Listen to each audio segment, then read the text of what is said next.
Tycoon left his wife for a mistress. At the gala, he saw her on the terrace with their child. He took a slow sip, the burn in his throat a familiar comfort. The silence behind him was heavier than the skyline. No laughter, no small footsteps racing down the hall, no soft voice asking if he remembered to eat. 14 months. 14 months since he walked out.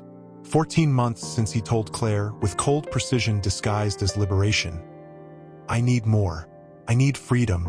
I need Isabella." He remembered her face. Not the tears, not the shouting. The silence. That was what haunted him. She didn't beg, didn't scream, just looked at him, eyes wide with disbelief, then resignation. As if she'd known it was coming. As if she'd been waiting for him to say it out loud. "So that's it?" she had whispered, standing in the doorway of their bedroom.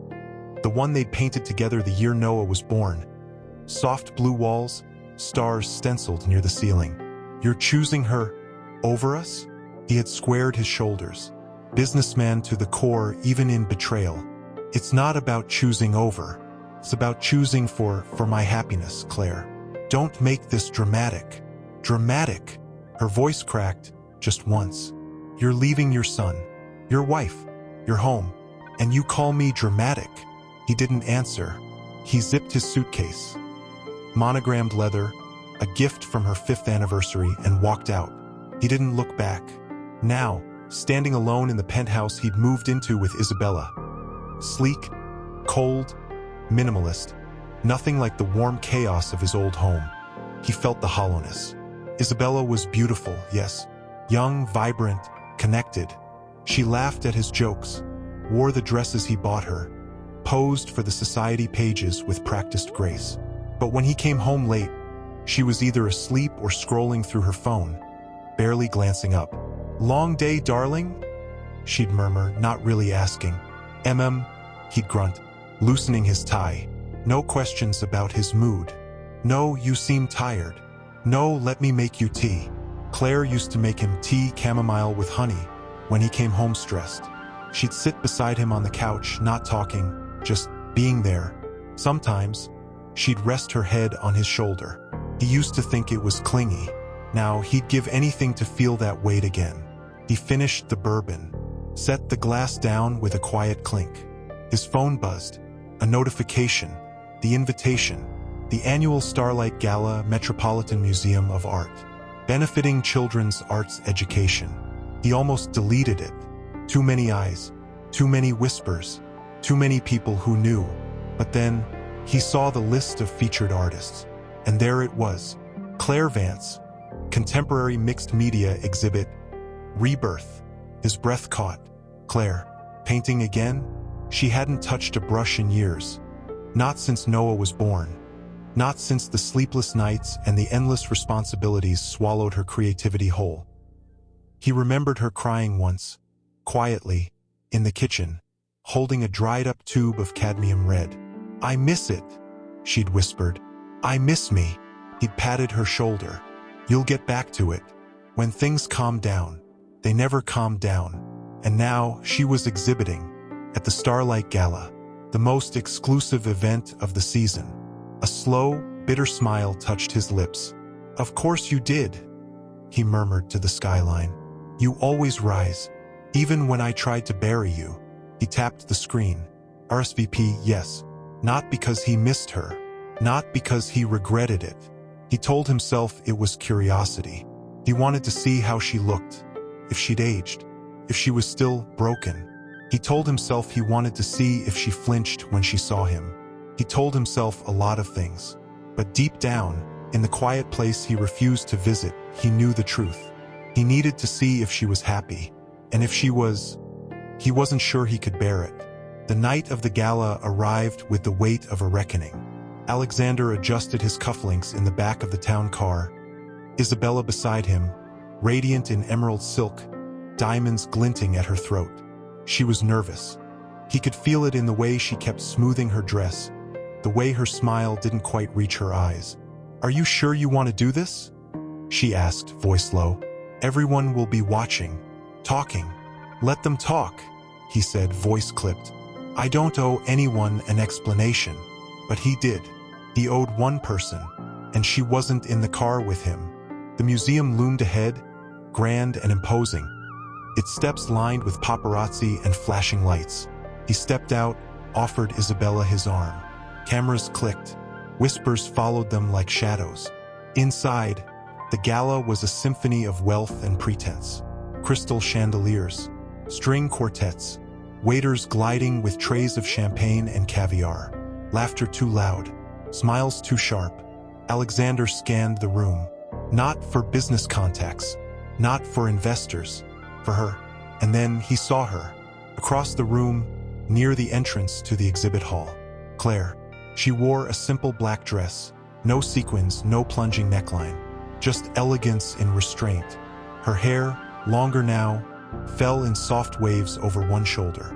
She stood beside a large canvas, swirling blues and golds, fractured yet somehow whole, speaking quietly to a small group of admirers. She smiled, not the brittle, performative smile of the elite, a real one, warm, present. She looked peaceful, beautiful, alive. His chest tightened. "Who's that?" Isabella asked, following his gaze. Her voice was light, but her grip on his arm tightened. "No one important," he lied, but she was everything. And then a small figure darted into view. Noah, 7 years old. Hair a little too long, just how Claire always liked it.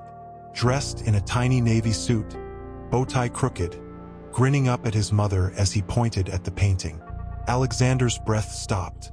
Noah had grown, taller, thinner. His eyes, those big, curious eyes, were the same. But his smile, it was Claire's, soft at the corners, real. He watched as Claire bent down, whispering something in Noah's ear. The boy giggled, that bright, bubbling laugh Alexander hadn't heard in over a year. She straightened, took his hand, and led him toward the terrace doors. Alexander didn't think. He moved, excusing himself from Isabella with a mumbled "need air." He followed. The terrace was quieter, bathed in moonlight and the distant hum of the city. Cool air brushed his skin. He stepped through the glass doors and froze. There they were, mother and son, standing at the railing, looking up at the stars. Claire was pointing, voice soft, telling Noah the names of the constellations. Noah leaned into her, eyes wide with wonder. "That one's Orion," Claire said. "See his belt? 3 bright stars in a row. Like my pajamas." Noah laughed. "Exactly like your pajamas." She smiled, kissing the top of his head. Alexander stood rooted to the spot, hidden in the shadow of a marble column. His heart hammered against his ribs. His throat burned. He had missed this. Not the stars. Not the terrace. The quiet intimacy. The safety in her voice. The way Noah trusted her with his whole world. He had walked away from this. Voluntarily. Stupidly. Arrogantly. And now he was a ghost. A stranger watching through glass. Noah turned slightly, scanning the terrace, and his gaze landed on Alexander. The boy didn't recognize him. Not right away. He tilted his head, curious. "Mommy," Noah said, tugging Claire's hand. "Who's that man?" Claire turned and saw him. Time stopped. Her eyes, those deep, knowing eyes, locked onto his. No shock, no anger, no tears, just stillness. A quiet, devastating recognition. She didn't move, didn't speak, just held his gaze, her expression unreadable.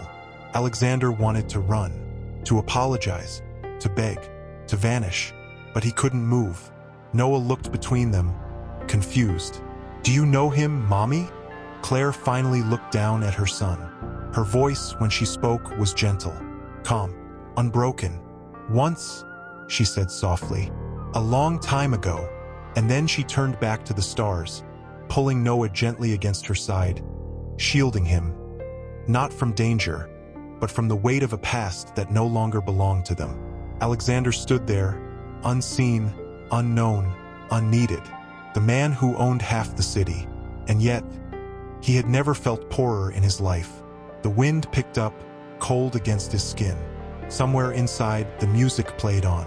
But out here, under the stars, Alexander Vance finally understood. He hadn't left Claire for Isabella. He had left himself. And now he wasn't sure he could find his way back. Word count: 5,998. Certo. Agora a tu como narrador e storyteller desenvolva a historia sem marcacos com o nome de cada tópico que for desenvolve. Mi conti sobre o tópico tu com dialogo como su, faço espectador. Sempre lembrando de desenvolver com muita emoco. Com muitos sentimentos de forma que a estrutura de narrativa utiliza uma linha temporal linear de modo o espectador sentir o que o personagem está sentindo amigos. Com 6.000 characters Quen 3 max. Preview the morning light. Filtered through the tall windows of Claire's studio, soft and forgiving. The kind of light that didn't judge, only revealed. Dust motes danced in golden beams, settling gently on half-finished canvases. Jars of brushes, tubes of paint squeezed and abandoned like memories too painful to hold onto. The scent of turpentine and linseed oil hung in the air. Not stale, not chaotic, but alive. Like breath, like hope. Claire stood before a large canvas, barefoot, smock stained with blues and ochres, hair tied back in a messy bun. Her hands moved with quiet certainty, not frantic, not desperate, but deliberate. Each stroke was a whisper, each color, a sentence she'd been too afraid to speak for years. Noah sat cross-legged on a rug nearby, crayons scattered around him, tongue poking out in concentration as he drew a dinosaur with 3 eyes and wings. He hummed softly, a tuneless, happy sound, the kind of sound that filled empty spaces not with noise, but with warmth. "Mama, look," he breathed rainbow fire. Claire turned, wiping her hands on a rag, smile blooming slow and true. "Rainbow fire? That's brilliant, sweetheart. Way better than regular fire." "I know," he beamed, holding up the paper. "His name is Sparkleclaw." She crouched beside him, brushing a curl from his forehead. "Sparkleclaw deserves a frame. I'll hang him right next to my best painting." "Which one's your best?" She glanced at the canvas behind her. A storm of deep indigo and gold, fractured lines weaving into something whole, something rising. It didn't have a title yet, but she knew what it meant. "The one I'm still making," she said softly. He nodded solemnly, as if that made perfect sense. And maybe it did. 14 months. 14 months since Alexander walked out. 14 months since she stood in the doorway of their bedroom, the one with the stenciled stars they'd painted together, laughing, drunk on cheap wine and dreams, and watched the man she loved pack his life into a suitcase like it was nothing. Like they were nothing. She remembered the silence after the door clicked shut. Not the crying, not the screaming. Those came later, in waves, in the shower where Noah couldn't hear. What she remembered most was the silence. The way the house held its breath. The way her hands shook as she picked up Noah's stuffed bear from the floor, the one Alexander had tossed aside to make room for his shoes. "Mommy, why is Daddy's car gone?" Noah had asked the next morning, rubbing sleep from his eyes. "He needed to go away for a while," she'd said, voice steady, heart shattered. "Is he coming back?" She hadn't known how to answer, so she hugged him, tight, and whispered, "You still have me, always." And she meant it. The studio wasn't always here. After Alexander left, the big house felt like a museum of a life that no longer existed. Every room echoed. Every photo on the wall felt like a lie. She sold it quietly, quickly, and moved them into a smaller apartment above a bookstore in Brooklyn. Cozy, safe, no marble floors, no vaulted ceilings, just warmth, just theirs. She took odd jobs at first. Tutoring, freelance design, anything to keep Noah fed, clothed, smiling. And then one rainy Tuesday, while Noah napped, she found an old sketchbook in a box marked "Donate." She opened it. There she was, her younger self, wild-haired, paint-splattered, eyes bright with possibility. Sketches of street musicians, cafe patrons, abstract swirls of emotion she didn't have words for.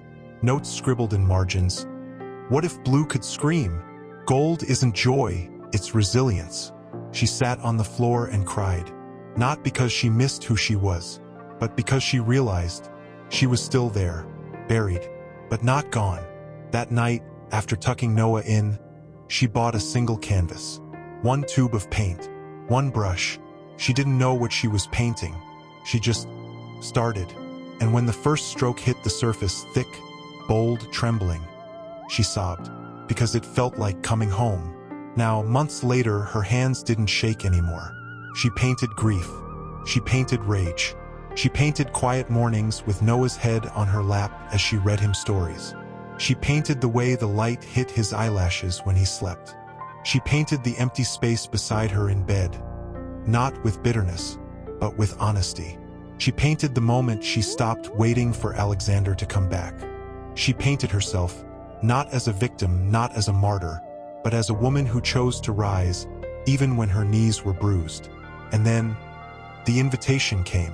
Starlight Gala. Featured artist, Claire Vance. She almost declined. The thought of seeing him, polished, powerful, flanked by his new life, made her stomach twist. She didn't want his pity, didn't want his gaze, didn't want to be the wife he left in whispers behind champagne flutes. But Noah jumped up and down when she told him, "You're gonna be famous, Mama." "Not famous, baby.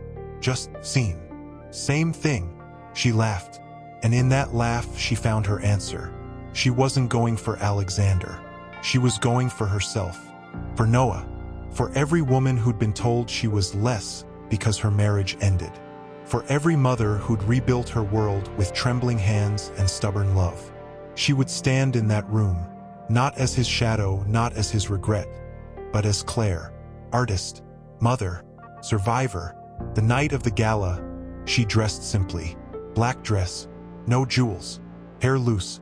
Noah, in his tiny suit, held her hand tightly as they stepped out of the cab. "Are there going to be dinosaurs here?" he asked, eyes wide. "No, sweetheart, but there's art. And art is kind of like dinosaurs, big, magical, and full of stories." "Cool." Inside, the gala glittered. Chandeliers dripping light, gowns swirling, voices layered in practiced charm. Claire kept her shoulders back, her chin high. She didn't search for Alexander. She didn't need to. She belonged here, not because of him, because of her. She guided Noah through the exhibit, pointing out her pieces, answering his questions with patience. "Why is this one so dark, Mama?" "Because sometimes love breaks, and that's okay. Darkness doesn't mean it's over. It means something new is growing underneath. Like seeds. Exactly like seeds." He nodded, satisfied, and then they stepped onto the terrace. The city sprawled below them, endless and alive. The air was cool, quiet, peaceful. Claire leaned on the railing, Noah beside her, small fingers gripping the stone. "Look," she whispered, pointing up. "Orion's belt. 3 stars in a row. Like my pajamas." She laughed, the sound light, free. "Exactly like your pajamas." She kissed his head, breathing in the scent of his shampoo, strawberries and soap. Her whole world right here, not perfect, not untouched, but hers, built with love, with grit, with tears that dried into strength. And then she felt it, presence, a weight. She didn't turn right away. She didn't need to. She knew. Her body remembered him before her eyes did. The way the air changed when he entered a room. The way silence thickened. Slowly, she turned. And there he was, Alexander, dressed in tailored black, hair slightly longer, face sharper, eyes haunted. He stood frozen, half hidden in shadow, staring at them like he was seeing ghosts. Her heart didn't race. Her hands didn't tremble. She just looked at him, not with anger, not with longing, with clarity. He was a chapter. Painful, beautiful, broken chapter. But the book was still being written. By her. Noah tugged her hand. "Mama, who's that man?" She looked down at her son. His curious eyes, his trusting heart, and then back at Alexander. Her voice, when she spoke, was calm, quiet, final. "Once," she said, "a long time ago." And then she turned back to the stars, to her son. to her life. She didn't owe him an explanation, didn't owe him pain, didn't owe him anything. She might look at him with pity, and that would destroy him. Noah was still staring at him, head tilted, small fingers curled around Claire's hand like an anchor. Not afraid, just curious, as if Alexander were a statue in a museum, something to be examined, wondered about, then forgotten. "He looks sad, Mama," Noah whispered, voice carrying just enough in the quiet night air to slice through Alexander's ribs. Claire didn't answer right away. She kept her gaze on the sky, on the stars, on the constellations she'd memorized not from books, but from nights spent lying on the grass with a boy who asked too many questions and believed every answer. But Alexander saw the way her fingers tightened around Noah's. Just slightly, a reflex, a shield. "Sometimes people look sad even when they're not," she finally said, voice low, steady. "Sometimes they just forgot how to smile." Alexander's breath hitched. Forgot how to smile. God, how true that was. He used to smile, real ones, when Noah took his first steps. When Claire laughed so hard she snorted. When they danced barefoot in the kitchen after midnight. Wine sloshing, music too loud, hearts too full. Now he smiled for cameras, for investors, for Isabella, who praised him like a trophy and touched him like he was made of glass. He hadn't smiled, really smiled, in 14 months. And Claire knew it. She always knew him. Even now, even after everything. He should leave, turn around, walk back inside, pretend he never saw them, pretend this moment never happened. But his feet wouldn't obey. He needed something, a word, a glance, a sign that he still existed in her world. Not as a husband, not as a lover, but as a memory that hadn't been erased. As a father. Because Noah, sweet, bright, beautiful Noah, didn't know him, didn't recognize him. That was the knife twisting slow and deep.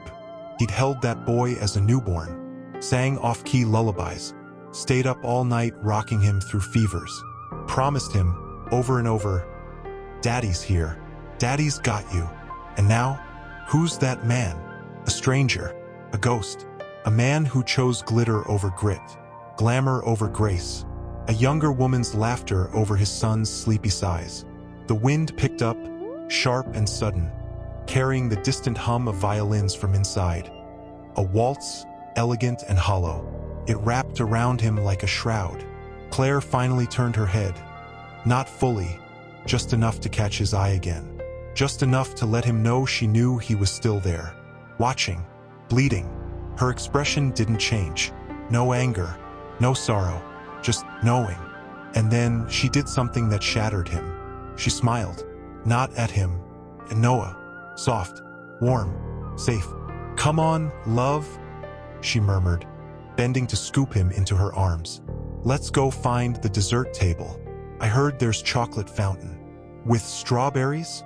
Noah squealed, instantly distracted, wriggling with joy.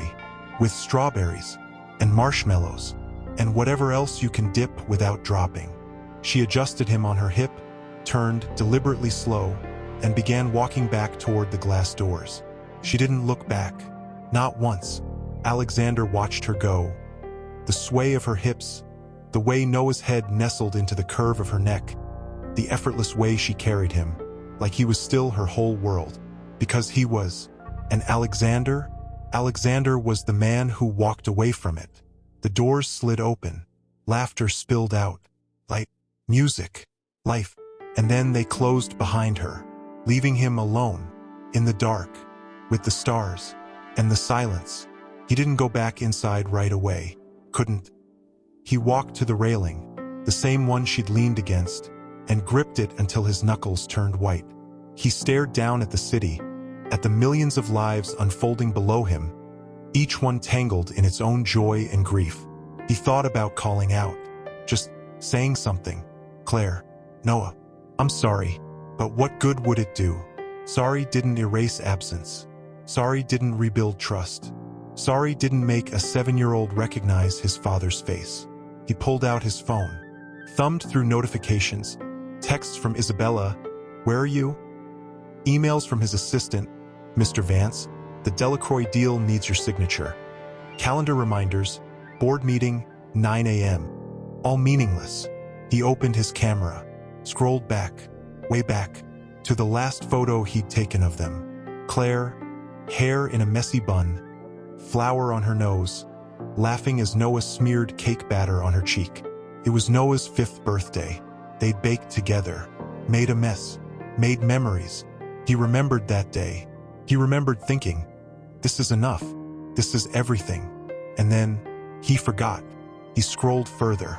Halloween, Noah as a dinosaur, Claire as a witch winking at the camera. Christmas morning, pajamas, wrapping paper everywhere. Noah asleep on the couch, clutching a toy truck. Their last family vacation. Beach, sandcastles, Claire's sun hat, Noah's tiny goggles. Each photo was a knife. Each smile hers, Noah's a verdict. You left this, voluntarily, stupidly, arrogantly. He closed the app, locked the phone, shoved it deep into his pocket. And then he saw it. On the railing, a single fingerprint in dried paint. Blue. From her dress? From her hands? From the canvas she'd been standing beside? He touched it, gently, like it might vanish, like she might vanish, like this moment, this unbearable, beautiful, devastating moment, might dissolve into the night and leave him with nothing but the echo of his own regret. He didn't know how long he stood there. Minutes? Hours? Time didn't matter. Only the weight in his chest did. Only the hollow where his pride used to be. Only the terrifying, unfamiliar urge to fix something he had broken beyond recognition. When he finally walked back inside, the gala was in full swing. Isabella spotted him immediately. She glided over, champagne flute in hand, smile sharp as a blade. "There you are," she purred, looping her arm through his. "I was starting to think you'd vanished." He didn't answer, didn't look at her. His eyes scanned the room, past the glittering gowns, past the smug smiles, past the clinking glasses, searching. And then he saw them. Claire, kneeling beside Noah at the dessert table, helping him spear a strawberry on a fork, laughing as chocolate dripped down his chin, wiping it away with her thumb, murmuring something that made him giggle. She looked up, just once, met his gaze across the room, and held it, not with challenge, not with pain, with quiet certainty, as if to say, "You see me now, but you should have seen me then." And then she turned back to her son. Alexander exhaled, a slow, shuddering breath. Isabella followed his gaze. Her grip on his arm tightened. "Who is she?" she asked, voice low, dangerous. "No one," he lied. "She doesn't look like no one." He didn't answer, because the truth was too heavy. "She's the woman I loved before I forgot how. She's the mother of my son, the son who doesn't know me. She's the life I threw away, and now I don't know how to get back." Isabella's nails dug into his skin. "Alexander, look at me." He didn't. He couldn't. Because for the first time in 14 months, he was looking at what really mattered. And it wasn't her. It wasn't the money. It wasn't the power. It was a woman in a black dress, kneeling on a marble floor, wiping chocolate off her son's face. And the crushing, beautiful, terrifying realization that he might never be part of that picture again. He didn't sleep that night, lay beside Isabella, her back to him, breathing slow and even, pretending she didn't feel the storm raging inside him. He stared at the ceiling, thought about the fingerprint on the railing, thought about Noah's voice. "Who's that man?" Thought about Claire's quiet strength, her calm, her peace. He thought about calling her, just calling, saying something, anything. "Let me see him. Let me try. Let me be more than a stranger." But what if she said no? What if she laughed? What if she hung up? Worse, what if she said yes? And Noah still didn't know him? He pulled out his phone again, opened his contacts, scrolled, found her name, still there, still saved. Claire home. He stared at it, thumb hovering over the call button, heart pounding, breath shallow, and then he deleted it. No, not like this, not with a call, not with a text. not with some pathetic, last-minute attempt to insert himself back into a life he abandoned. If he was going to do this, he would do it right. He would show up, not as Alexander Vance, Tycoon, but as Alexander, father. Flawed, broken, trying. He didn't know if she'd let him, didn't know if Noah would want him, didn't know if he even deserved the chance. But for the first time in 14 months, he wanted it, not because he missed her, not because he regretted Isabella, but because he missed himself. The man who knew how to smile, the man who knew how to stay, the man who knew before he forgot that love wasn't about having everything. It was about holding on to what mattered, even when it hurt, even when you failed, even when you had to crawl back on your knees. He closed his eyes, and for the first time in a long time, he prayed, not for forgiveness, not for a second chance, just for the strength to try, because the terrace had shown him the truth. He hadn't lost Claire. He hadn't even lost Noah. He'd lost himself, and Noah's voice, "Who's that man?" played on a loop in his skull, soft and curious and utterly devastating. He hadn't slept, not a minute. Every time he closed his eyes, he saw it again. Claire lifting Noah into her arms, turning away like he was nothing more than a shadow passing through their light. He should have felt anger. He should have felt pride.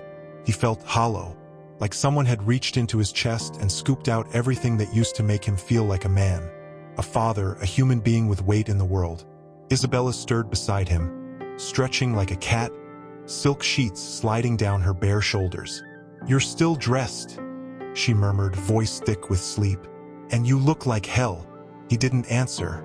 She sat up, blinking slowly, then reached for him, fingers trailing down his back, nails grazing skin. "Was it that woman?" she asked, voice dropping to a whisper. "The one you were staring at last night?" Still, he didn't speak. She pulled her hand back like she'd been burned. "Alexander, talk to me." He finally turned his head, looked at her, really looked.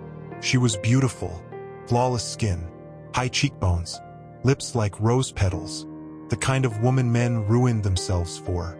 And yet, he felt nothing, no desire, no guilt, no love, just exhaustion. "I need to go," he said, voice rough and used. "Go where?" "Out. It's 7 a.m. "I know." He stood, walked to the closet, pulled out a plain black sweater, jeans, clothes he hadn't worn since before the divorce, clothes that didn't scream Tycoon, clothes that whispered man. Isabella watched him, arms crossed, expression hardening. "This is about her, isn't it?" He didn't deny it. "You're not going to see her." "I'm not asking for permission." Her eyes flashed. "After everything I've done for you? After I stood by you when the tabloids called you a monster? When your board questioned your judgment? I gave up my career to be with you, Alexander. And now, because you saw your ex-wife at a party, you're going to throw that away." He zipped his jacket, didn't look at her. "You didn't give up anything, Isabella. You traded a young, rich man for a slightly older, richer one. Don't pretend this was love." The silence that followed was colder than the marble terrace. She stood, slowly, deliberately, like a queen dethroned. "Get out." He didn't argue, didn't apologize, just walked. The city was waking up. Delivery trucks rumbling, coffee shops steaming, joggers puffing breath into the crisp air. Alexander walked without direction, past luxury boutiques, past homeless men bundled in doorways, past bakeries smelling of sugar and yeast. He didn't know where he was going. He just knew he couldn't stay still. His phone buzzed, again and again. Isabella, his assistant, the board. He silenced it, let it die in his pocket. He walked for blocks, for hours, until his feet ached and his throat burned and the sun was high enough to bleach the sky. And then he stopped, in front of a small storefront tucked between a florist and a vintage bookstore. A hand-painted sign hung above the door. Claire Vance, studio and gallery open by appointment, and whim his breath caught. He hadn't known, hadn't realized she was here, so close, just a 20-minute walk from his penthouse, from his life, from the empire he built while she rebuilt herself. The windows were clean, bright. Inside, canvases leaned against walls. Swirls of color, fragments of emotion, stories told in brushstrokes instead of words. A small chalkboard by the door read, "Today's whim, free hot cocoa plus dinosaur drawings with every visitor. Noah's rule." Alexander's chest tightened. He stepped closer, peered inside, and there she was, Claire, wearing paint-splattered overalls, hair tied in a messy knot, kneeling beside a small table where Noah sat, tongue poking out as he colored something violently purple. She was laughing, not the polite, practiced laugh she used at galas. The real one, the one that crinkled her eyes and tipped her head back and made the whole room feel warmer. Alexander pressed his palm against the glass, like he could reach through it, like he could touch that laughter, like he could beg it to remember him. Noah looked up, looked right at him. Through the window, their eyes met. The boy didn't smile, didn't wave, didn't look away. He just stared, curious, unafraid, unsure. Claire followed his gaze, saw Alexander. Her smile didn't vanish. It just changed, softened, deepened, became something quieter, something older. She stood, wiped her hands on a rag, walked to the door, and opened it. The bell above it chimed, sweet, innocent, like a childhood memory. She didn't step outside, didn't invite him in, just stood in the threshold, arms crossed loosely, expression unreadable. Alexander, not Mr. Vance, not you, just his name, like she was testing it on her tongue, seeing if it still fit. He swallowed. "I didn't know you were here. I didn't advertise." Noah's drawing looks explosive. It's a dragon, with laser eyes. He's been working on it for an hour. Pause. The wind rustled the trees above them. Car honked down the street. Somewhere a dog barked. Alexander took a shaky breath. "Can I come in?" She didn't answer right away. Looked past him. At the street, at the sky, at the life moving on without him. Then back at him. Why? Simple. Direct. No malice. Just truth. He opened his mouth. Closed it. Opened it again. "I don't know how to be his father." There. He said it. Out loud. To her. To the universe. To the part of himself that had been screaming in silence for 14 months. Claire didn't flinch. Didn't smile. Didn't cry. She just nodded. Slowly. Then maybe start by being honest with him. "He doesn't even know me. That's not his fault." "I know. Do you?" He looked down. At his shoes. Polished. Expensive. Useless. "I want to try." "Trying isn't enough." "Then what is?" She stepped forward, just one step. Close enough that he could smell the paint on her skin. The faint lavender soap. The warmth of her. Showing up. Without gifts. Without promises. Without expecting anything in return. Not even forgiveness. Just time. Patience. Presence. He looked up. Met her eyes. "Can I have that chance?" She didn't answer. Looked over her shoulder. And Noah, who was still watching them, coloring slowly, waiting. Claire turned back. "Ask him." Alexander's heart stopped. "What?" "Ask Noah if he wants you to come in." "He doesn't even know who I am." "Then introduce yourself." She stepped aside, left the door open, walked back to her easel, didn't look at him again. Alexander stood frozen. The open door yawned before him. An invitation. A test. A sentence. He took a step. Then another. Crossed the threshold. The bell chimed again. Noah looked up. Crayon paused mid-stroke. Alexander crouched. Not too close, not too far, and looked into his son's eyes. "Hi," he said, voice trembling. "My name is Alexander, but you can call me Alex, if you want." Noah studied him, head tilted, as curious. "Are you the man from the stars?" Alexander's breath caught. "Yeah, that was me." "You looked sad." "I was." "Why?" Alexander swallowed, looked at Claire, just for a second. She was painting, not watching, but listening. He turned back to Noah. Because I made a mistake. A big one. And I'm trying to fix it. Noah considered this, then held up his drawing. This is Sparkleclaw. He fixes sad things with rainbow fire. Alexander smiled. The first real one in 14 months. Can I see? Noah nodded, scooted over, made space. Alexander sat beside him. On the floor, in the paint, in the mess, held it like it was sacred.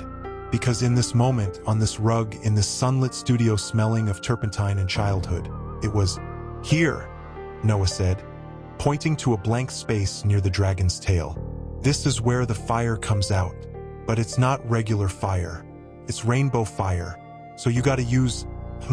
He rummaged through the crayon box, tongue poking out again. "This one, and this, and oh, the sparkly gold." Alexander nodded, accepting each crayon like a gift. He didn't know how to draw. Hadn't held a crayon since he was a child himself. Lonely, quiet, drawing spaceships while his father yelled in the next room. But he tried, slowly, carefully, coloring inside the lines Noah had drawn, jagged, wild, alive. "You're doing good," Noah said, peering over. "But you gotta press harder. Sparkleclaw's fire is loud." Alexander pressed harder. The paper tore slightly. He froze. "Oops." Noah giggled. "That's okay. Now it's a battle scar." Sparkleclaw got scratched by a moon monster. "See?" He grabbed a black crayon and scribbled wildly over the tear. "Now he's even cooler." Alexander laughed. A real laugh, rustling up from somewhere deep, dusty, forgotten. He hadn't known he still had that sound inside him. Claire didn't look over. She was painting broad, confident strokes on a new canvas. Back to them, shoulders relaxed. But Alexander saw it, the slight pause in her brushwork when he laughed. The way her fingers tightened, just for a second, around the handle. She was listening, not judging, just present. And that was enough. For now, they drew for 20 minutes. Maybe 30. Time didn't matter. Sparkleclaw grew horns, gained a crown made of lightning, acquired a sidekick, a tiny, three-eyed turtle named Sir Shellington.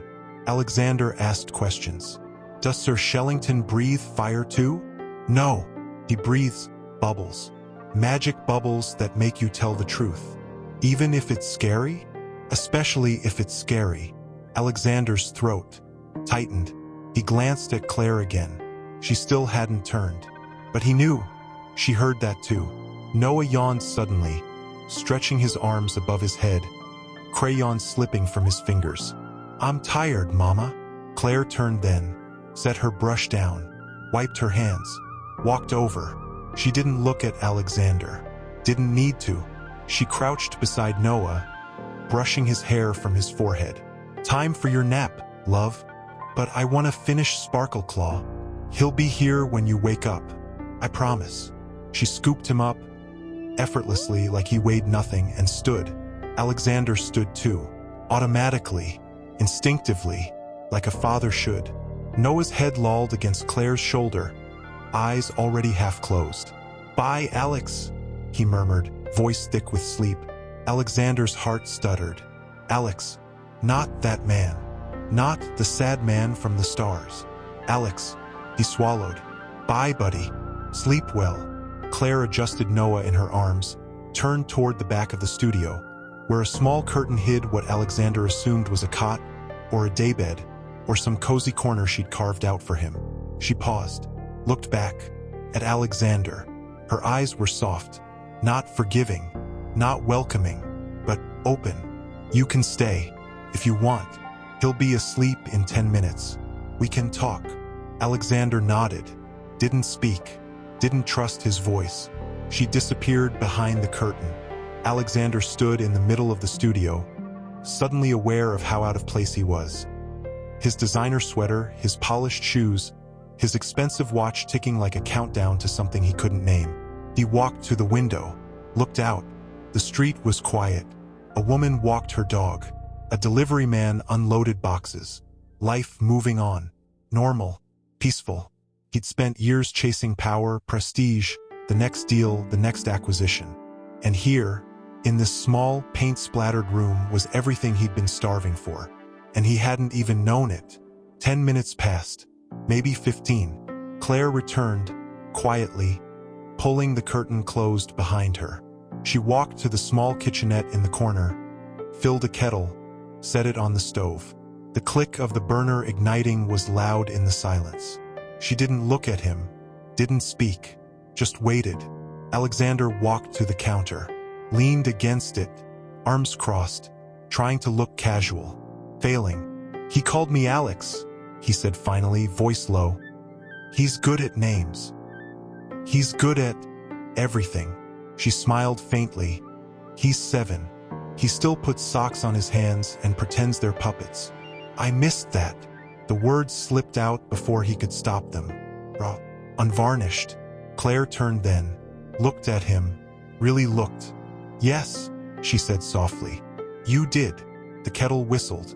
She turned it off, poured hot water into 2 mugs, dropped tea bags in chamomile. His favorite. She still remembered. She handed him one. Their fingers didn't touch. "Thank you." "You're welcome." Silence again, but not the cold, heavy silence of the penthouse. This was different, softer, full of things unsaid, things that needed to be said. Alexander wrapped his hands around the mug, letting the heat seep into his skin. "I don't know how to do this," he admitted. "Do what?" "Be around, without messing it up, without expecting something, without making it about me." She leaned against the counter beside him, staring into her tea. "Start small. Show up. Be quiet. Let him lead. Don't buy his love. Don't perform. Just be there. Even when it's boring. Even when he ignores you. Even when he asks why you left." Alexander's stomach twisted. What do I say when he asks that? The truth. The truth is ugly. Then say it ugly. Kids don't need pretty lies. They need real answers, even if they don't understand them yet. He looked at her. "Do you hate me?" She didn't answer right away, sipped her tea, set the mug down. "I hated what you did. I hated how you made Noah feel like he wasn't enough to make you stay. I hated that you made me question every good memory we had, if it was real or just convenience." She turned to face him, eyes clear, steady. "But hate? No, hate takes too much energy, and I needed all of mine to keep him whole." Alexander looked down, ashamed. "I'm sorry. I know. Do you believe me?" "I believe you're sorry now. That's something. It's not enough." "No, it's not." The honesty stung, but it was clean, like antiseptic on a wound. "Necessary." He nodded. "Can I come back? Tomorrow? Just to sit. Maybe draw another dragon." She studied him, not like a wife, not like an ex, like a woman who knew pain and knew how to measure a man's sincerity by the weight of his silence. "Yes, just like that. No gifts, no promises, no expectations. You come as you are. You leave when he's tired. You don't push. You don't hover. You let him decide if he wants you near. And if he doesn't, then you leave, and you come back the next day, and the next, until he does." Alexander exhaled. Okay. She walked to the door, opened it, not to kick him out, just to mark the boundary. "Come back at 4. He gets out of school at 3:30. He likes snacks, and he'll probably want to show you his new dinosaur book." Alexander nodded, walked to the door, paused, looked back. "Claire. Thank you." She didn't smile, didn't soften, but her eyes, for just a second, held something that looked like hope. "Don't thank me. Thank him. He's the one giving you the chance." Alexander stepped outside. The bell chimed behind him. He didn't look back. He walked down the street, hands in his pockets, heart pounding like it was learning to beat again. He didn't go back to the penthouse, didn't answer Isabella's texts, didn't call his assistant. He walked and walked, past parks, past schools, past playgrounds full of laughing children. He stopped at a bookstore, bought a dinosaur encyclopedia, full of pictures, full of facts, full of things he could learn so he could talk to his son. He stopped at a toy store, bought a pack of crayons. The good kind, wax heavy, bright, durable. He stopped at a cafe, sat at a corner table, opened the dinosaur book, started reading about T-Rexes, about stegosauruses, about how some dinosaurs cared for their young, protected them, stayed with them, until they were ready to fly, or roar, or live on their own. He read until the sun dipped low, until his eyes burned, until his phone died in his pocket. And when he finally stood stiff, tired, heart full of something fragile and new, he didn't feel like Alexander Vance, Tycoon. He felt like Alex. The street was alive. School kids laughing, backpacks bouncing, parents calling out reminders, scooters zipping past. Normalcy, chaos, life. Alexander felt like an alien. He checked his watch again. 3:59. He smoothed his sweater, the gray one, soft, not expensive, the one Noah hadn't flinched at yesterday. He took a breath, deep, slow, like he was about to walk into a boardroom where billions were on the line. Except this was worse. This was his son. This was his second chance. And he had no idea if he'd already blown it. The studio door opened. Not Claire. Noah. Small hand gripping the handle, backpack slung over one shoulder, eyes scanning the sidewalk, and then landing on him. Alexander froze. Noah didn't smile, didn't frown, just looked, like he was deciding. Alexander didn't move, didn't speak, didn't dare.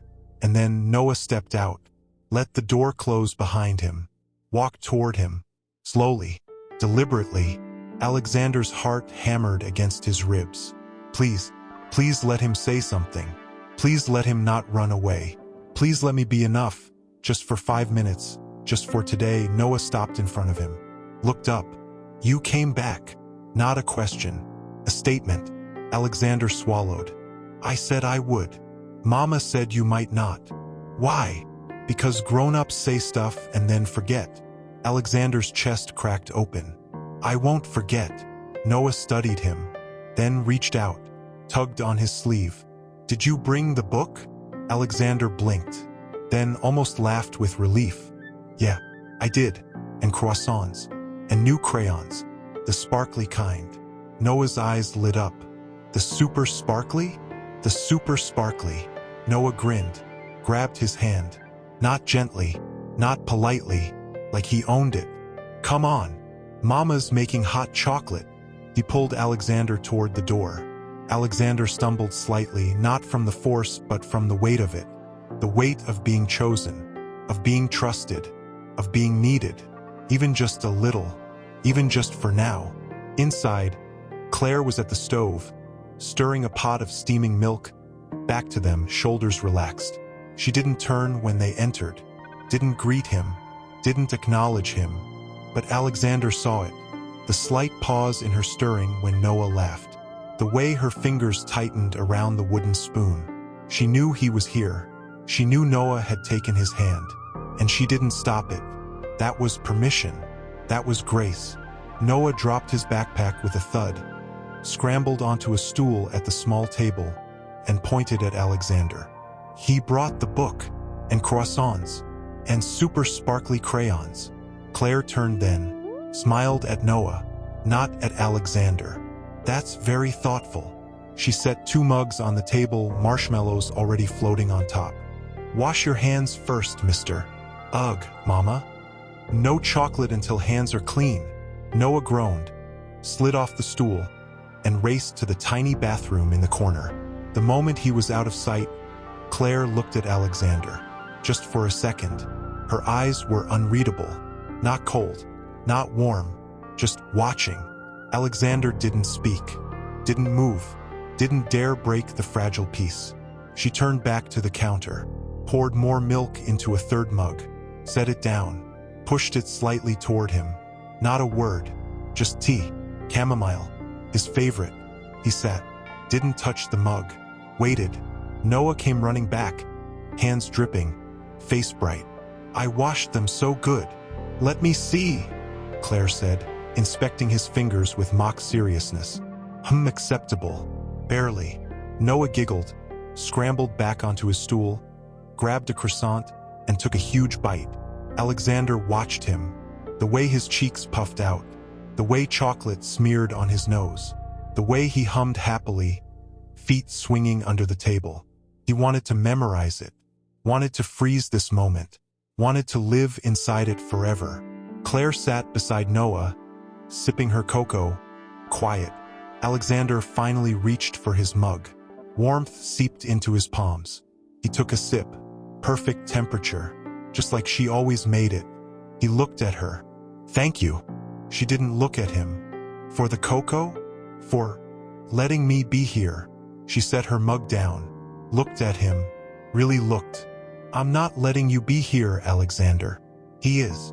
She nodded toward Noah, who was now flipping through the dinosaur book, eyes wide. "He asked about you this morning." Alexander's breath caught.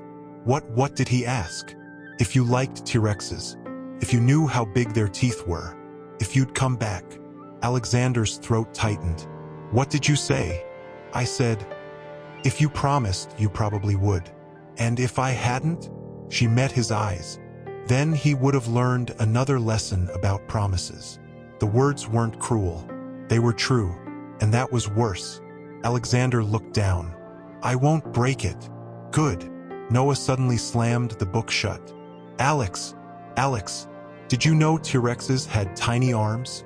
Alexander looked up, smiled. "I did, and scientists still don't know why. Maybe they didn't need them.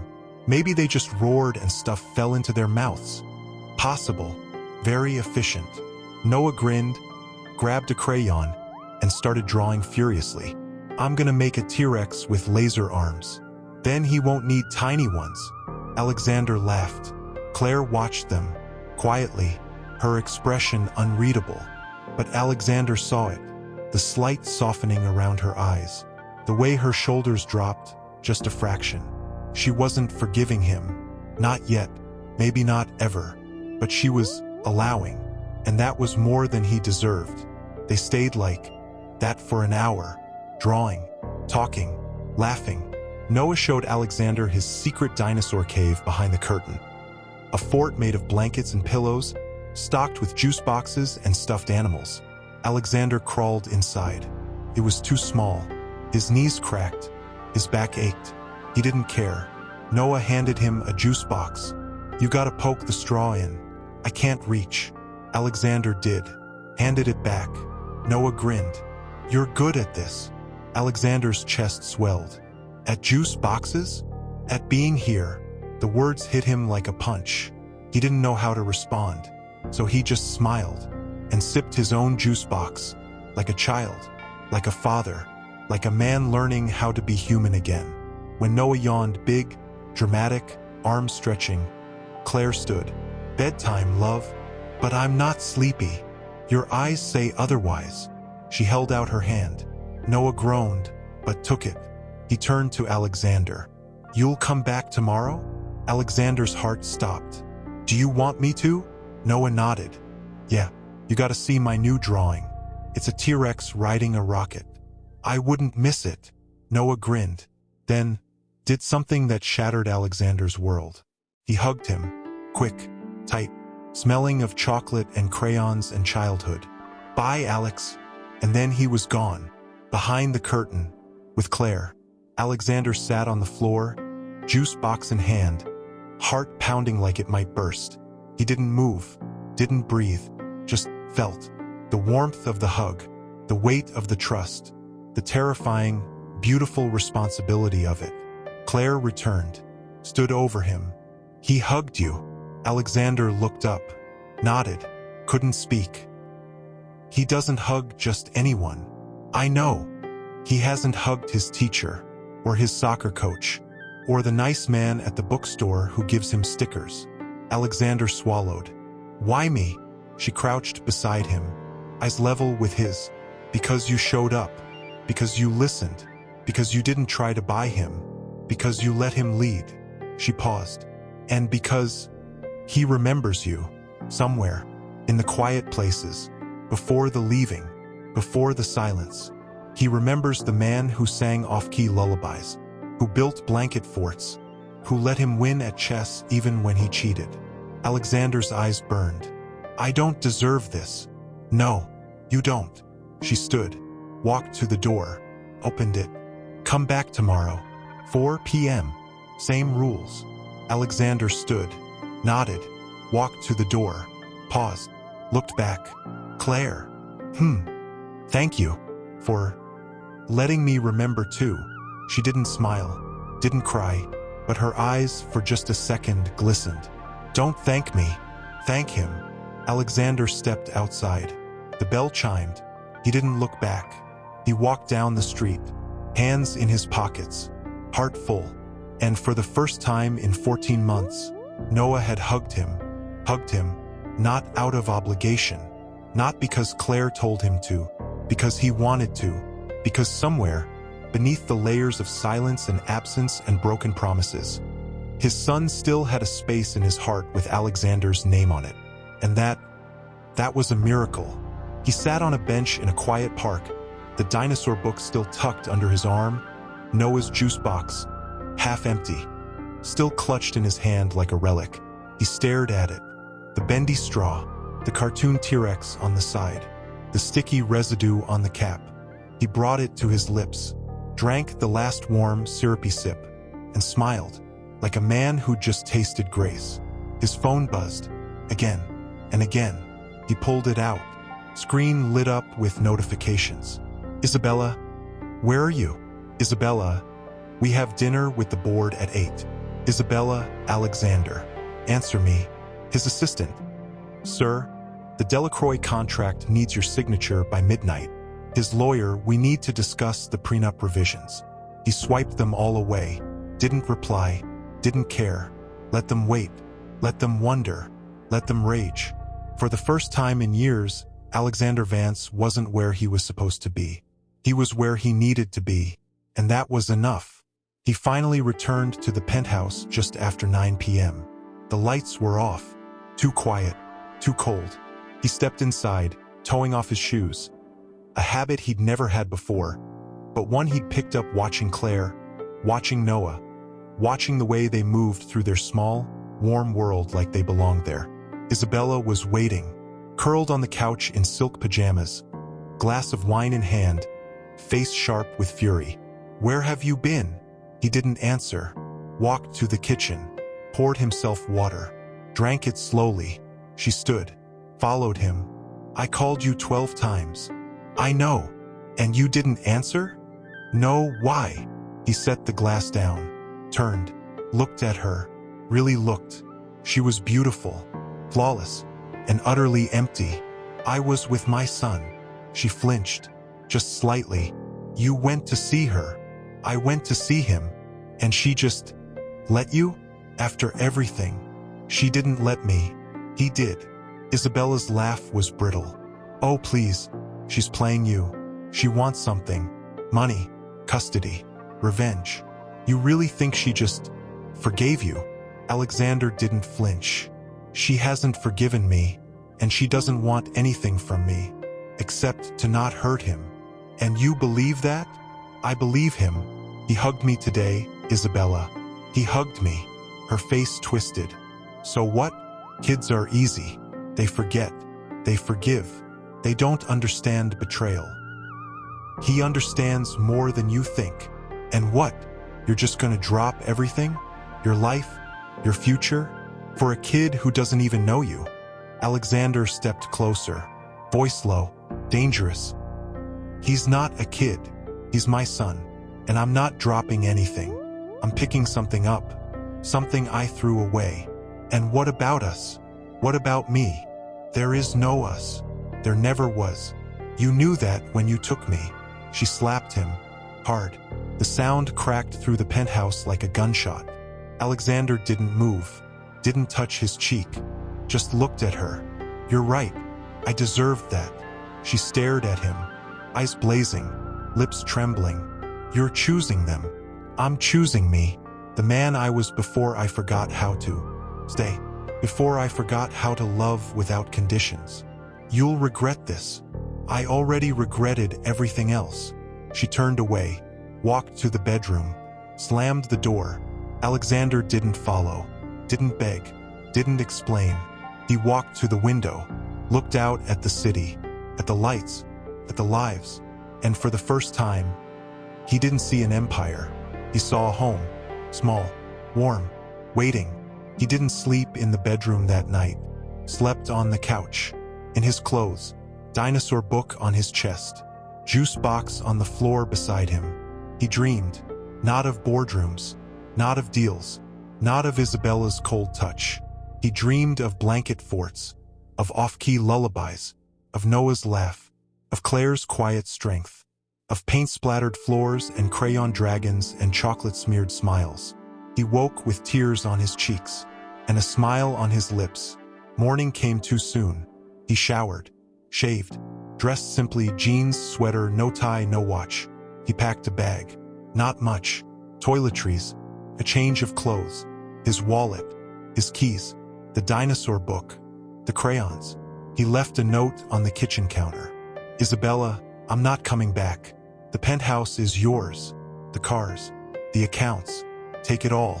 I'll have my lawyer send the papers. Don't try to find me. A. He didn't sign it Alexander. Didn't sign it Alex. Just A. Like he was becoming someone new. Someone real. He walked out. Didn't look back. Didn't hesitate. Didn't feel regret. Only relief. He arrived at Claire's studio at 3:45 p.m., 15 minutes early. He sat on the stoop, back against the door, eyes closed, listening to the city, to the birds, to the distant laughter of children. He didn't knock, didn't ring the bell, just waited. At 3:58, the door opened behind him. He didn't turn, felt the warmth spill out, felt the small presence step out beside him. You're early. Alexander opened his eyes, looked at Noah, smiled. I know. Couldn't wait. Noah grinned, sat beside him, legs swinging. Mama says you're moving. Alexander's breath caught. What? She said you're leaving your big house, that you're gonna live closer. Is it true? Alexander looked at the door. Claire stood there, arms crossed, expression unreadable. Is it? Noah pressed. Alexander looked back at his son, nodded. Yeah, it's true. Why? Because I want to be where you are. Noah beamed. Cool.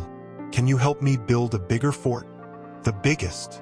Claire stepped forward, looked down at Alexander. You didn't have to do that. Yes, I did. She studied him, then nodded. There's an apartment above the bakery next door. 2 bedrooms, small kitchen, good light. Landlord likes artists. Alexander stood, looked at her. I'll take it. You haven't seen it. I don't need to. She held his gaze. This isn't a fairy tale, Alexander. He's still learning to trust you. I'm still learning to let him. I know. It's going to be messy, and slow, and painful. I know. And you're still sure? He looked at Noah, who was grinning up at him, crayon already in hand. I've never been more sure of anything in my life. Claire didn't smile, but she stepped aside, opened the door. Come in. He wants to show you his new rocket T-Rex. Alexander stepped inside. The bell chimed. Noah grabbed his hand. Hurry. He's got laser claws. Alexander laughed and followed. It was perfect. He dropped his duffel bag by the door, walked to the window, looked down. Claire's studio was directly below. He could see her through the glass, kneeling beside Noah, helping him glue glitter onto a cardboard rocket ship. She laughed at something he said, the sound muffled but unmistakable, rising through the floorboards like warmth through cracked earth. He smiled, didn't move, just watched, letting the reality of it sink in. He was here, not visiting, not pretending. Here, living above the woman he'd broken, living within shouting distance of the son who was learning to trust him again, living in a place that smelled like sugar and second chances. His phone buzzed. He ignored it. It buzzed again and again. Finally, he pulled it out. Isabella, you're making a mistake. He deleted it. Another text. His lawyer. She's contesting the prenup. Claims emotional distress. He deleted it. Another, his assistant. The board is furious. They're calling an emergency meeting. He turned the phone off, set it on the windowsill, let it die. He didn't need it, didn't want it, didn't care. That night he slept on the floor. No bed yet, no furniture, just a sleeping bag, a pillow, and the glow of streetlights filtering through the thin curtains. He lay on his back, hands behind his head, listening to the hum of the bakery's ovens downstairs, to the distant wail of a siren, to the soft, rhythmic breathing of the city settling into night. And then a different sound, footsteps, light, careful, coming up the stairs. He sat up, heart pounding, not in fear, in hope. The door creaked open. Noah stood there, in dinosaur pajamas, holding a stuffed T-Rex, eyes wide in the dark. "Alex!" Alexander's breath caught. "Yeah, buddy, it's me." Noah stepped inside, didn't ask permission, just came in, like he belonged here, because he did. "Mama said you didn't have a bed." "I don't. Not yet. You can borrow Mr. Chomper's." He held out the stuffed dinosaur. Alexander took it, held it gently. "Thank you." Noah climbed onto the sleeping bag beside him. Didn't ask, just curled up, head on Alexander's shoulder, small hand gripping his sweater. "I couldn't sleep." "Why not?" "I wanted to make sure you were real." Alexander's throat tightened. "I'm real, even without your big house?" "Especially without it." Noah yawned. "Good, 'cause I like this place better. It smells like cookies." Alexander laughed softly, pulled the sleeping bag over them both. "Me too." They lay in silence. Noah's breathing slowed, deepened. Alexander didn't move, didn't dare, just held him, felt the weight of him, the warmth, the trust, the terrifying, beautiful responsibility of it. And then Noah spoke again, voice small, sleepy. "Why did you leave us?" Alexander's heart stopped. He'd known this question was coming, had rehearsed answers in his head, had asked Claire what to say. But now, with Noah's head on his chest, with his son's breath warm against his skin, all the rehearsed words vanished. All that was left was the truth. Raw, ugly, real. "Because I was scared." Noah didn't move. Scared of what? Scared that I wasn't enough. Scared that being a dad, being a husband, was too hard. Scared that if I stayed, I'd mess it up. So I ran. I thought, if I left, I'd find something easier, something shinier, something that wouldn't ask so much of me. He swallowed. But I was wrong. The shiny thing was empty, and the hard thing, the thing I ran from, that was the only thing that ever mattered. Noah was quiet. Then, "Do you still think you're not enough?" Alexander closed his eyes. "Every day. But you came back." "Yeah, I came back." "Then you're enough." Alexander's eyes burned. "How do you know?" Noah yawned again. "'Cause Mama says love isn't about being perfect. It's about showing up, even when you're scared." Alexander held him tighter. "She's right. I know." Noah's breathing slowed, deepened. He was asleep. Alexander didn't move, didn't breathe, just held him and cried, quietly, into the dark. Tears he didn't try to stop. Tears he didn't deserve. Tears that washed something clean inside him. He didn't sleep. Not really.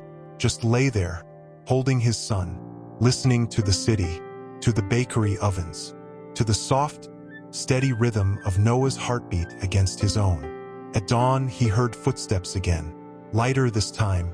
He looked up. Claire stood in the doorway, arms crossed, expression unreadable. She looked at Noah, curled against Alexander's chest. Safe, peaceful. She looked at Alexander, eyes red, face wet. She didn't speak, didn't need to. She walked over, gently lifted Noah into her arms. He didn't wake, just nuzzled into her neck. She turned to go, paused, looked back. "You answered his question. I told him the truth. He needed that. I needed to say it." She studied him, then nodded. "The landlord's bringing a bed today, and a couch. I told him you'd pay extra for quiet delivery. Thank you. Don't thank me. Thank him. She turned, walked out. Alexander sat there, alone, in the growing light, and for the first time in 14 months, he didn't feel alone. Later that morning, the landlord arrived. A burly man with a thick mustache and a clipboard. Miss Vance said you're the new tenant. Said you're quiet. Pay on time. Don't throw parties. Alexander smiled. That's me. The man grunted. Beds in the truck. Couch too. You want him upstairs? Yes, please. As they carried the furniture up the narrow stairs, the landlord glanced at Alexander. You her husband? No, boyfriend. No. Then why you living above her? Alexander paused, looked down at Claire's studio. She was painting. Noah was beside her, drawing, laughing. Because I'm learning how to be a father. The landlord nodded, didn't ask more, just carried the bed inside. That afternoon, Alexander sat on his new couch, stiff, floral, probably from the 80s, and watched Noah through the window. He waved. Noah waved back, grinned, held up a new drawing, a stick figure with a big smile, labeled Alex plus Noah plus Amar. Chompers. Alexander's chest swelled. He waved again, didn't look away, didn't need to. He was exactly where he was supposed to be. And for the first time, he wasn't afraid of tomorrow, because tomorrow he'd wake up, walk downstairs, and be there again. But he didn't, because Noah was downstairs, and Noah hated storms. He sat up, listened. Through the floorboards, through the drumming rain, he heard it. A small, muffled whimper, then another, then Claire's voice, soft, soothing, humming a lullaby he hadn't heard in years. Hush, little one, don't say a word. His heart clenched. He threw on a hoodie, didn't bother with shoes, ran downstairs. The studio door was unlocked. He pushed it open. Noah was curled on the couch, knees to his chest, eyes wide with fear, clutching Mr. Chompers like a shield. Claire sat beside him, one arm around his shoulders, the other stroking his hair, voice steady as an anchor in the storm. She looked up as Alexander stepped inside. Didn't seem surprised, just nodded. He's scared. Alexander walked over, crouched in front of Noah. Hey, buddy. Noah looked at him, eyes glistening. It's too loud. I know. Storms are loud, but they don't last forever. What if the roof breaks? It won't. I checked it yesterday. It's strong. What if the windows break? They won't. I'll sit right here with you. We'll watch it together. Noah hesitated, then scooted over, made space. Alexander sat, not too close, not too far, just there. Claire didn't move, didn't leave, just kept humming. Alexander reached for Noah's hand, small, trembling. He held it, gently. You know what I used to do when I was scared of storms? Noah shook his head. I'd pretend I was a dragon, and dragons aren't scared of rain. They like it, because it makes their scales shine. Noah blinked. Really? Really? And the thunder? That's just other dragons roaring, saying hello. Noah's grip on his hand tightened. Can I be a dragon too? Yeah, you can be Sparkleclaw. He's the bravest dragon there is. Remember? He breathes rainbow fire. Noah nodded, closed his eyes, took a deep breath. Ruawar, he whispered. Alexander smiled. That's it. Louder. Ruawar. Claire laughed softly. The thunder cracked again, louder this time. Noah flinched, but didn't let go of Alexander's hand. Again, Alexander said. Roar with me. Ruawar. Again. Ruawar. They roared together, laughing, defiant. Claire joined in, softly at first, then louder, until the three of them were roaring at the storm like warriors, like a family. And when the thunder rolled again, they didn't flinch. They roared back. The storm passed by noon. Gray clouds gave way to weak sunlight. Puddles glittered on the sidewalk. Alexander sat on the studio floor, back against the couch, Noah asleep against his chest. Mr. Chompers tucked under his arm. Claire sat across from them, legs curled beneath her, sketching in a notebook. She didn't speak, didn't need to. The silence was warm, safe. Alexander looked down at Noah, at the way his eyelashes fluttered in sleep, at the faint smudge of glitter on his cheek, at the way his small fingers still curled around Alexander's shirt. He didn't move, didn't breathe too loud, just held him and let himself feel it. The weight, the warmth, the terrifying, beautiful truth of it. He was needed, not for his money, not for his name, not for his power, but for this, for showing up, for roaring at storms, for being there when the world got too loud. Claire closed her sketchbook, set it aside, looked at him. You didn't have to come down. I know, but you did. He needed me. He's needed you for a long time. Alexander looked down. I know. Why now? He met her eyes. Because I finally realized I don't want to be the man who left. I want to be the man who stayed. She studied him, then nodded. It's not enough to want it. I know. You have to choose it. Every day. Even when it's hard. Even when he's angry. Even when he asks why you left again. Even when I'm not here to make it easier. I will. Prove it. He didn't flinch. How? Stay. I am staying. Not just here. In the mess. In the fear. In the middle of the night when he wakes up screaming. In the mornings when he ignores you. In the afternoons when he asks why you didn't come to his school play. Stay even when it hurts. Even when you think you're failing. Even when you want to run. Alexander swallowed. I won't run. Say it like you mean it. He looked at Noah, at his son, at the second chance sleeping in his arms. I won't run. Not ever again. Claire held his gaze, then stood, walked to the kitchenette, poured 2 cups of tea, set one in front of him. Then drink up. He'll be awake soon, and he'll want pancakes. Alexander smiled. I'll make them. You don't know how. Teach me. She looked at him for a long moment, then nodded. Okay. They made pancakes together. Claire showed him how to whisk the batter, how to test the pan, how to flip them without breaking. Noah woke to the smell, rubbed his eyes, stumbled into the kitchen. Are those chocolate chip? Double chocolate, Alexander said, grinning. Yes.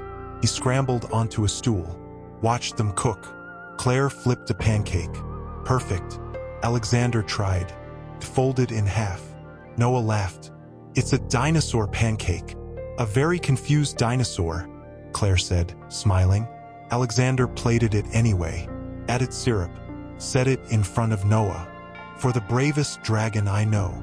Noah dug in. Claire sat beside him. Alexander sat across. They ate in silence. Not awkward, not forced, just peaceful. And then Noah looked up, mouth full. Can we do this every weekend? Alexander looked at Claire. She looked back, nodded. Yeah, buddy, Alexander said, voice thick. Every weekend. Noah grinned. Cool. Next time I want blueberry. Blueberry it is. Claire sipped her tea, didn't speak, but her eyes for just a second softened. And Alexander knew this wasn't forgiveness. This wasn't a happy ending. This was a beginning. Small. Rug. Noah was chattering about laser engines and moon landings, hands flying, eyes bright. Alexander didn't hear the knock at first. Not until it came again. Harder. Louder. Noah froze, looked toward the door. Who's that? Alexander stood, wiped his hands on his jeans. Felt it before he saw it, the shift in the air, the weight, the dread. He walked to the door, didn't look through the peephole, didn't need to. He knew. He opened it. Isabella stood there, dressed in black leather, hair slicked back, eyes blazing. No umbrella. Rain glistened on her shoulders. She looked past him into the apartment, at Noah, at the Legos, at the spilled milk, at the life she hadn't been invited into. So this is it? She said, voice low, dangerous. This is what you threw everything away for? Alexander stepped outside, pulled the door closed behind him. Go home, Isabella. I am home. Or I was. Until you decided to play house with your leftovers. He didn't flinch. She's not a leftover. And he's not a game. Then what is this, Alexander? A redemption arc? You think showing up with crayons and pancakes makes you a good father? You think sleeping on a couch in a dump above a bakery erases what you did? I'm not trying to erase it. I'm trying to live with it. She stepped closer. Voice dropped to a whisper. She's using you. You know that, right? She's letting you in just enough to keep you dangling. To make you pay. To make you suffer. She doesn't want my money. Then what does she want? Nothing. That's the point. She doesn't want anything from me. Except to not hurt him. Isabella laughed. Cold. Bitter. And you believe that? I believe him. He hugged me. He lets me stay. He asks for me. That's not manipulation. That's trust. It's temporary. Kids forget. Kids move on. And when he does, when he realizes you're just a ghost passing through, what then? You'll come crawling back. And I won't be there. Alexander looked at her. Really looked. And for the first time he felt nothing. No guilt. No longing. No fear. Just pity. You're right. He might move on. He might not need me forever. But I'll be here until he does. And if he never forgives me, I'll still be here. Because this isn't about forgiveness. It's about showing up. Even when it's hard. Even when it hurts. Even when I don't deserve it. Isabella's eyes flashed. You don't. I know. Then why are you doing this? He looked back at the door. At the life waiting for him on the other side. Because it's the only thing that's ever made me feel real. She stared at him, lips trembling. I loved you. No, you loved what I gave you. The penthouse, the parties, the power. That's not love. That's a transaction. She slapped him. Hard. He didn't move. Didn't touch his cheek. Just looked at her. You're better than this, Isabella. Go find someone who wants the same things you do. Someone who'll give you the life you want. I can't be that man anymore. She stepped back. Eyes glistening. You'll regret this. I already regretted everything else. She turned. Walked away. Didn't look back. Alexander stood there. In the rain. Letting it soak through his hoodie. Letting it wash something clean. He didn't feel victory. Didn't feel relief. Just quiet. Like the storm inside him had finally passed. He opened the door. Noah was standing there. Eyes wide. Mr. Chompers clutched to his chest. Was that the scary lady? Alexander knelt. Looked him in the eyes. Yeah, but she's gone now. Is she coming back? No, never again. Good. She yelled too loud. Alexander smiled. Yeah, too loud. He pulled Noah into a hug. Held him tight. You okay? Aha, but my rocket's missing a laser. Then let's find it. They walked back to the Legos. Sat on the floor. Alexander didn't mention the slap. Didn't mention the words. Didn't mention the past. He just built. With Noah. Piece by piece. Laser by laser. And for the first time, he didn't feel like he was hiding. Later that night, after Noah was asleep in his own bed downstairs, tucked in by Claire, kissed goodnight, dragon nightlight glowing, Alexander sat on his couch, staring at his phone. It buzzed. One last text from Isabella. You'll be nothing without me. He deleted it, turned the phone off, set it aside. Didn't need it, didn't want it. He walked to the window, looked down. Claire was in the studio, painting, alone. He watched her, the way she moved, the way she paused, the way she sometimes looked toward the ceiling, toward his apartment like she was listening. He opened the window, called down, softly, Claire. She looked up, saw him, didn't smile, didn't frown, just waited. She's gone. I know. She won't be back. Good. Thank you for letting me stay. Even after all this. She set her brush down, looked up at him. I didn't let you stay. He did. Still. Thank you. She studied him, then nodded. Get some sleep. He wants to go to the park tomorrow. Says you promised to teach him how to skip stones. Alexander smiled. I did. Then don't be late.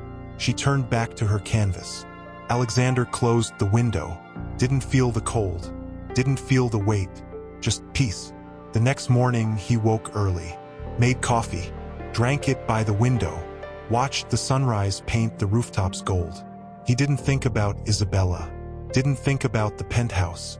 Didn't think about the board. He thought about Noah. About pancakes. About Legos. About roaring at storms. He thought about the way Claire had looked at him last night. Not with pity. Not with anger. With something quieter. Something like hope. He showered. Dressed. Walked downstairs. Knocked on the studio door. Noah answered. In dinosaur pajamas. Hair wild. Grinning. You're early. I know. Couldn't wait. Claire appeared behind him. Smiled faintly. Coffee's ready. He's already eaten 3 cookies. Of course he has. Alexander stepped inside. The smell of paint and pancakes and childhood wrapped around him like a blanket. Noah grabbed his hand. Come on. The park's waiting. Alexander laughed. Let himself be pulled. Into the light. Alexander sat on a bench beside Noah, who was crouched at the edge of the pond, tongue poking out in concentration as he skipped stones, or tried to. Most plopped straight in. One skipped twice. He cheered like he'd won a championship. Did you see that, Alex? 2 skips. I saw. You're a natural. Teach me how to do 3. Alexander smiled, picked up a flat stone, showed him the angle, the flick of the wrist. Like this. Low. Fast. Let it kiss the water. Noah tried. Missed. Tried again. Missed. Groaned. This is hard. Everything worth doing is. Noah shot him a look. Mama says that. She's smart. I know. He tried again. This time plink. Plink. Plink. 3 skips. He jumped up. I did it. Alexander laughed, ruffled his hair. Told you. You're a natural. Noah beamed, chest puffed out like a tiny king. And then he sat back down, suddenly quiet, stone in hand, eyes on the water. Alex. Yeah. Why did you leave us? Alexander's breath caught. Not again. Not here. Not now. But he didn't flinch. Didn't look away. Didn't lie. He sat beside Noah, close, shoulder to shoulder. I told you before. I was scared. But why? Was Mama mean? Was I too loud? Alexander's heart cracked. No, never. Mama was perfect. And you? You were the best thing that ever happened to me. Then why'd you go? Alexander looked at the pond, at the ripples, at the reflections. Because I didn't know how to be what you needed. I thought, if I left, I'd find something easier. Something that didn't ask so much of me. But I was wrong. The easy thing was empty. And the hard thing, the thing I ran from, that was the only thing that ever mattered. Noah was quiet. Then, do you still think you're not enough? Alexander closed his eyes. Sometimes. Yeah. But you're here. Yeah, I'm here. Then you're enough. Alexander looked at him, eyes burning. How do you know? Noah shrugged. 'Cause Mama says love isn't about being perfect. It's about showing up, even when you're scared. Alexander pulled him close, hugged him tight. She's right. I know. They sat like that for a long time, quiet, still. The world moved around them. But here, on this bench by this pond with this boy, time stopped. And then Claire appeared, walking toward them, coffee in one hand, sketchbook in the other. She'd been watching. From a distance. Alexander stood, nodded. Hey, hey. She looked at Noah. 3 skips. 4. Noah yelled, jumping. I did 4. Alex taught me. Claire smiled. I see. She handed Alexander a coffee. Black. No sugar. Just how he liked it. He took it. Their fingers brushed. Just for a second. Thank you. You're welcome. Noah grabbed her hand. Mama. Alex says love is about showing up, even when you're scared. Claire looked at Alexander. Eyes soft. He's right. I know, Noah said, grinning. He's smart. Alexander laughed. Claire sat on the bench, opened her sketchbook, started drawing. Not them, the pond, the trees, the light, but Alexander knew. She was drawing this moment, this piece, this fragile, beautiful thing they were building. Noah ran off to find more stones. Alexander sat beside Claire, didn't speak, didn't need to. The silence was enough. And then she spoke, softly. He asked you again. Yeah. What did you say? The truth. Good. He still thinks I'm enough. She looked at him. Maybe you are. Alexander's breath caught. You think so? I think you're trying. And that's more than most men do. It's not enough. It's a start. She closed her sketchbook, looked at him. He's going to ask again, and again, and again. Every time he's scared. Every time he feels unsure. Every time he wonders if he's the reason you left. Alexander nodded. I'll answer. Every time. Even when it hurts? Especially when it hurts. She studied him, then nodded. Good. Noah came running back, stones in both hands. Mama, Alex, look what I found. They turned, watched him, laughed, lived, and for the first time, Alexander didn't feel like he was pretending, or the noise, or the way Noah's face fell the moment they stepped inside. It's too much, Noah whispered, fingers tightening around Alexander's hand. Alexander crouched beside him. Too loud, Noah nodded, eyes darting, overwhelmed. Alexander looked around. Families everywhere, lines, cameras flashing. A baby wailed near the T-Rex skeleton. Noah flinched. We can go, Alexander said gently. No big deal. But you got tickets. Tickets can be used another day. Your comfort matters more. Noah looked up, eyes wide. Really? Really? He didn't hesitate, didn't try to push through, didn't pretend it was fine. He stood, took Noah's hand, turned toward the exit, and that's when he saw her, Claire, standing near the gift shop, arms crossed, watching them, not judging, just there. Alexander froze for a second, then kept walking toward her. Noah saw her too. Mama! He ran. Claire caught him, knelt, hugged him tight. Hey love, what's wrong? It's too loud. Alex said we can go. Claire looked up at Alexander.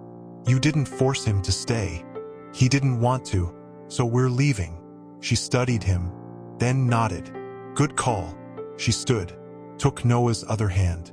Let's get ice cream. Really? Really? Alexander smiled. I'll pay. I've got it. Let me. She hesitated, then nodded. Okay. They walked out together, not as a family, not yet, but as something. Something quiet, something real. The ice cream shop was small, cozy, wooden tables, chalkboard menu. Noah bounced in his seat, pointing at flavors. I want rainbow swirl with sprinkles and gummy worms. Claire laughed. That's a lot. Alex said yes. Alexander grinned. I did.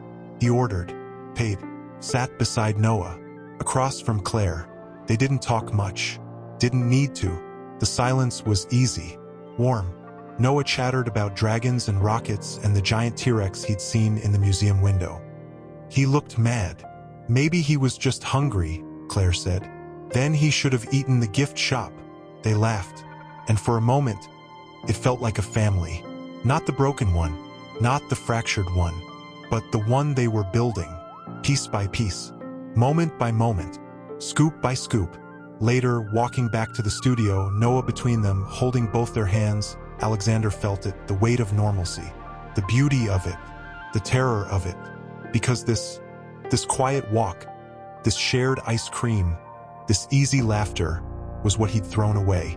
And now he was being allowed back in. Not as a hero, not as a savior, but as a man, flawed, trying, present. Noah suddenly stopped, looked up at Alexander. Can we come back to the museum? When it's not so loud. Alexander crouched. Yeah, we can come back.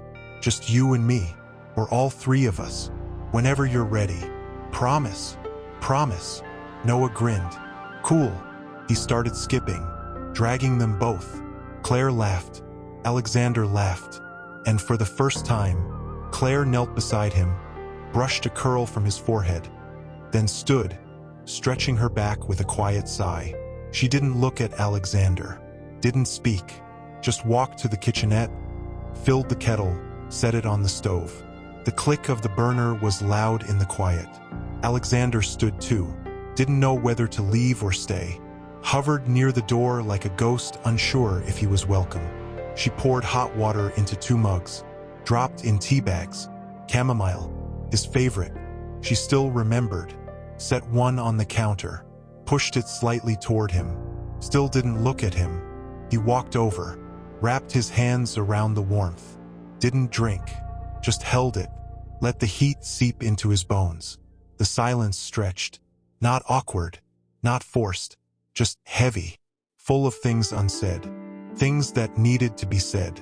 Finally, Claire spoke, voice low, soft. "He asked me today, why you left." Alexander's breath caught. "What did you tell him? The truth? Which part?" "All of it. That you were scared. That you thought you weren't enough. That you ran because staying felt too hard. That you were wrong." Alexander looked down. He deserved better. He still does. "I know. Do you?" She turned then, looked at him, eyes clear, steady. "Because if you really know that, you'll stop waiting for permission. Stop waiting for me to say it's okay. Stop waiting for him to forgive you before you show up. You just show up, even when it's messy, even when he's angry, even when I'm not here to make it easier."